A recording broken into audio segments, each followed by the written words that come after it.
Alright class, so now in this lesson we're going to extend our understanding of solving by elimination to not just two variables and two equations. Now we're going to have three variables and three equations. So it's going to get a little more complicated, but it's okay. It's still the same process as what we were doing before, it's just now we got to do a little bit more work. What we're going to do is we're going to break it down to actually just have two equations at a time, and then we'll come back and solve them together. So let's start with the process here. I'm going to number the equations just so that we can follow. We got 1, 2, 3, equations 1, 2, and 3. And what we're going to do is we're going to take the first two equations and bring them over here, and then we take the second two equations and bring them right down here. Okay? So we're going to take the first two equations, x minus 3y plus 3z equals negative 4. And then the second equation is 2x plus 3y minus z equals 15. Okay? So that's the first two equations. We'll take the second two. So again, the middle equation is used twice. So 2x plus 3y minus z equals 15. And the last equation, 4x minus 3y minus z equals 19. Okay?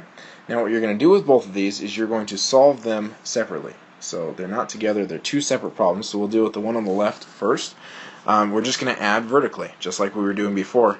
Now again, we need one variable to cancel, so one variable. Okay.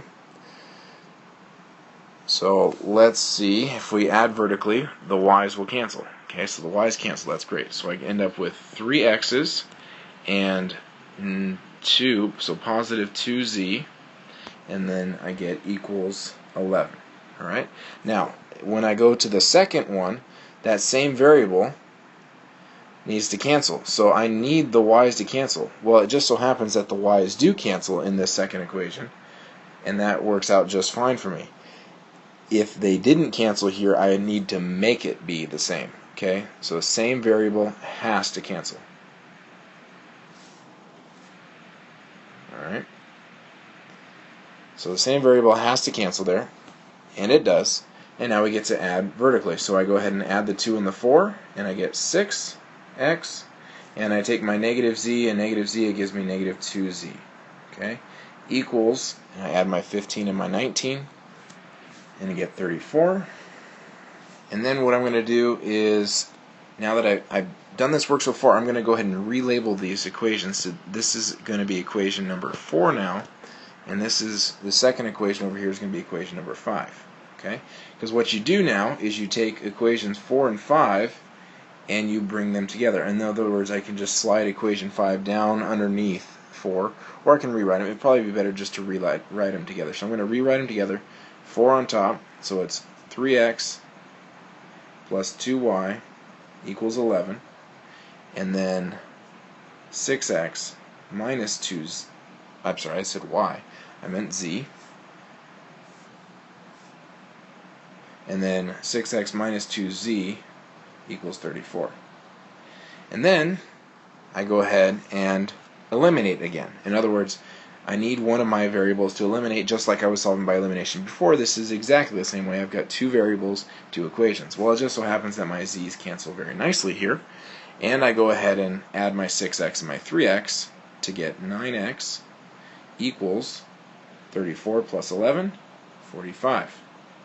And then I finish by dividing by 9, and I get x equals 5. So all that work that I've done so far, all this work, was to get one variable by itself. Now that I've gotten one variable by itself, I need to start taking this answer and plugging it back in up here. And then I'll get my second answer, and then I'll take those two answers and plug them back up in further. Okay?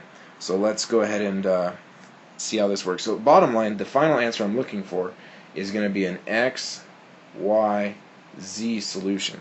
So an x, y, z. I've got the x is 5. Now I'm going to go ahead and plug that into this previous equation right here and get 3 times 5 plus 2z equals 11. Okay? And I'm going to be solving for z here. So I get 15. I'm going to subtract 15 from the other side, and I get 2z equals negative 4, which means that when I divide by 2, I get z equals negative 2. Okay, so I just found z now. Z is negative 2. Alright, so now the only thing I need left is my y value. Well, to get a y value, you've got to go back and plug it into one of your original equations that's got an x and a z in it. Okay, so I'm going to go ahead and use this top equation right here. It doesn't matter which one you choose. So I need to plug in my 5 for x and my negative 2 for z. So I'm going to put down in the bottom corner here. So 5 for x, so 5 minus 3y plus 3 times my negative 2 for z equals negative 4. Okay, so now I got to work that out and then get y alone.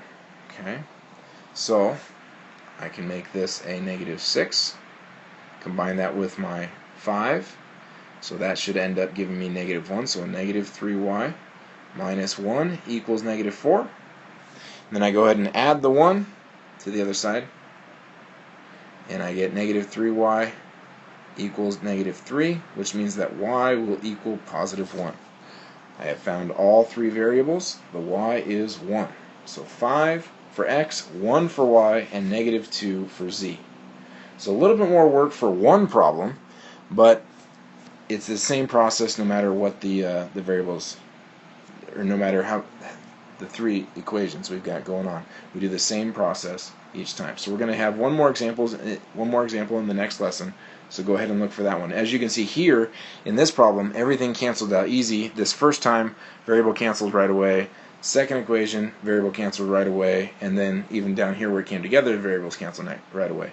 In the next example, next video, you'll see that they don't always work out that way. I'm going to have to do a little more work to make sure that they actually cancel and continue on through. Okay, but this gives you a good understanding of how, or a good first example of how things just kind of smoothly go together. So we set the top two equations together, bottom two equations together, and then those results we bring on down right here and make a new two-variable equation and continue solving. Okay, so check out the next example, and it'll be one more practice problem for you.